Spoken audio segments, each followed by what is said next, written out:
अरे बापरे! हा केवढा मोठा प्रॉब्लेम आमच्या सोसायटीमध्ये झाला आहे. हे काय प्रॉब्लेम झाला हे तुम्हाला पुढे कळेलच. सुरुवात करते सकाळच्या नाश्त्यापासून. सकाळी मी नाश्त्यासाठी उसळ बनवली होती मटकीची.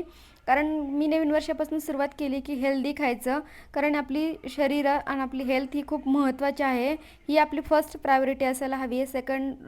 सेकंड आपल्या सगळ्या गोष्टी, ड्रीम्स, आपल्याला कुठे फिरायचं आहे किंवा आपल्याला काय अचीव्ह करायचं आहे, बाकी सगळ्या गोष्टी आपल्या सेकंडरी असायला हव्यात. आपली फॅमिलीची हेल्थ, आपली हेल्थ ही महत्त्वाची आहे.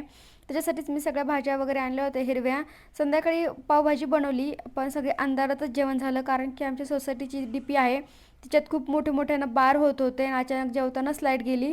आणि म्हटलं काय झालं, खाली येऊन बघतो तर एवढे इथं भयानक सगळे सोसायटीतले लोक वगैरे खाली येऊन थांबले होते. घरातल्या सगळ्या लाईट गेल्या होत्या आणि अग्निशामक दलाची गाडी पण आली होती. आग विझवून त्यांना पण फोन केला. एवढी मोठी आग लागली नव्हती, पण सगळीकडे फक्त आगीचे असं उडत होतं.